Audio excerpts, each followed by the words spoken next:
जिस तरीके से घटना हुई, घटना के बाद की जो प्रतिक्रिया रही, क्योंकि जब हम वहाँ पहुंचे थे, वो चाहे सिंगरा राव का जो सबसे पहले जो अस्पताल था जहाँ पर लोगों को लेकर जाया गया, सबसे बड़ी बात विडंबना देखिए कि डॉक्टर तो थे नहीं, डीएम पहुंच जाते हैं, सब हो जाता है, जनरेटर में तेल तक नहीं था कि उसको चलाया जा सके। और कहा यह जा रहा है, जो स्थानीय लोगों ने हमसे बातचीत में बताया कि अगर कुछ व्यवस्था बेटर होती तो शायद 2, 4, 10 जाने कम गई होती। ये एक बड़ी विडंबना थी। लेकिन उसके बाद भी, इतने बड़े हादसे के बाद भी जिम्मेदारी को लेकर कोई बात नहीं कर रहा है। अखिलेश यादव भी जब बात करते हैं, वो सारे आरोप सरकार पर लगाते हैं, ठीक है, लेकिन बाबा के नाम पर वो भी चुप हो जाते हैं, बाबा के नाम पर सरकार भी चुप है। सवाल ये है, कार्रवाई तो होनी चाहिए सबसे पहले तो प्रशासन पर, जो स्थानीय प्रशासन था, जिसकी हीलावाली, जिसकी गलती, LIU, तमाम लोग। किसके ऊपर इसकी जिम्मेदारी डाली जाएगी? हाथरस की घटना के लिए कौन जिम्मेदार है? अगर प्रशासन के पास 80,000 लोगों की अनुमति पहले से ली गई थी, तो 80,000 आ रहे हैं कि ज़्यादा आ रहे हैं, इसके लिए आप इंटेलिजेंस की व्यवस्था नहीं करेंगे आप? 1954 में कुंभ के मेले में भगदड़ मची, जवाहरलाल नेहरू प्रधानमंत्री थे। उस घटना के बाद एक आयोग बना। आयोग की रिपोर्ट की पहली लाइन है कि अनियंत्रित भीड़ कहीं इकट्ठी नहीं होने देंगे, यह सुनिश्चित किया जाना चाहिए। पहली लाइन है, उस पढ़ लीजिए आप। और इसमें कोई रोक टोक नहीं है। और इस अनियंत्रित भीड़ को कौन रोकेगा? ये जो धर्म उपदेशक हैं, इनका तो ही काम है। और सवाल ये नहीं है कि ये बाबा के खिलाफ कार्रवाई होने से कोई असर नहीं पड़ेगा। मैं अपना एक निजी अनुभव को बता रहा हूँ। बहराइच जिले में पयागपुर एक जगह है, वहाँ पर ऐसा ही एक उपदेशक था। उसने अपने आश्रम के सामने एक बड़ा भारी तालाब उसके पास था। लोगों की धारणा उसने ये फैला रखा था कि इस तालाब के पानी में जो स्नान कर लेगा, उसके जो सफ़ेद दाग वाले रोग हैं खत्म हो जाएंगे। मैं उस इलाके में था, इतनी भीड़ एक दिन दिखाई पड़े। मैं क्यों लोग आ गए? ये पयागपुर में कहाँ से इतने लोग आ सकते हैं? पता चला कि साहब ये मामला है।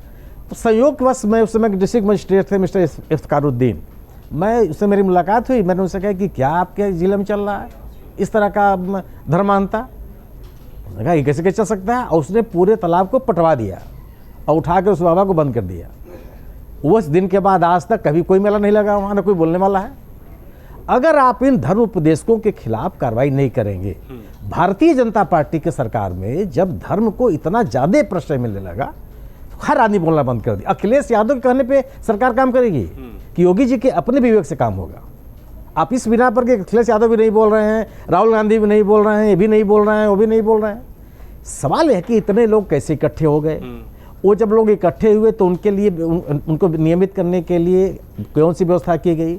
इतनी भीड़ इकट्ठा होने पर जो आवश्यक जरूरियात चीज़ें थी वो थी या नहीं थी, कौन सुनिश्चित करेगा? आप बड़े पैमाने पर प्रचार करेंगे चीज़ों का, धार्मिक गतिविधियों में आप खुद शामिल होंगे, धर्म गुरुओं को अपने साथ मंच पर बैठाएंगे, उनके मंच पर आप खुद मौजूद रहेंगे।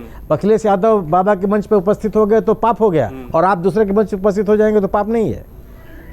निश्चित रूप से राजनीति, ये वोट का मामला है। सबको, भारतीय जनता पार्टी को भी अपने वोट की चिंता है, अखिलेश यादव को भी अपने वोट की चिंता है, और किसी को समाज की चिंता नहीं है। अगर इस तरह के आयोजनों को बढ़ावा मिलता रहेगा तो इस तरह की घटनाओं को आप रोक नहीं सकते। अब मुंबई में क्या हुआ अभी जो क्रिकेट खिलाड़ियों के साथ, शुद्ध व्यावसायिकता के अलावा क्या है वो? उस आयोजन के बाद जो जूते चप्पल वहां बिखरे हुए हैं, उनको आप देख लीजिए। अब आपके भी चैनल पर मैंने देखा उसको। क्या है ये? क्यों इस तरह की चीजों का बढ़ावा दे रहे हैं? उनकी व्यावसायिकता क्या है कि आप इन खिलाड़ियों को हाइप दीजिए कि जिन चीजों को इंडोर्स करते हैं वो होगा। इधर मामला यह है कि आप इनको बढ़ावा दीजिए तो इनसे आपका वोट मिलेगा। राम रहीम को आप पेरोल पे छोड़ देंगे तो बहुत अच्छा है, बाबा के नाम भी आप नहीं लेंगे तो बहुत अच्छा है। सिर्फ यह है कि आप राजनीतिक स्वार्थों से ऊपर उठ के समाज के व्यापक हित में आपको सोचना पड़ेगा, और यह प्राथमिक जिम्मेदारी सरकार की होती है। सरकार अगर ये निर्णय लेगी तो इन गतिविधियों को कोई संचालित नहीं कर सकता, और अगर सरकार मुंह मोड़ लेगी, हर व्यक्ति राजनीति करने लगेगा। और मेरी मान्यता यह है कि प्राथमिक जिम्मेदारी सरकार की है। उनको ऐसे लोगों के खिलाफ कार्रवाई करनी चाहिए जिनके कारण से इतनी बड़ी भीड़ इकट्ठा होती है। अंधविश्वास को ही पनपने देना सरकार की सबसे बड़ी जिम्मेदारी है। देश के नागरिक को नागरिक बनाने की बात कीजिए, आप तार्किकता डेवलप कीजिए, और आप ताली बजवाएंगे और थाली बजवाएंगे तो आप धार्मिकता, आप अंधविश्वास को दूर नहीं कर सकते। अगर आप ये वीडियो YouTube पर देख रहे हैं तो हमारे चैनल को सब्सक्राइब करें और बेल आइकन को दबाना ना भूलें। अगर आप Facebook पर ये वीडियो देख रहे हैं तो हमारे पेज को लाइक करें।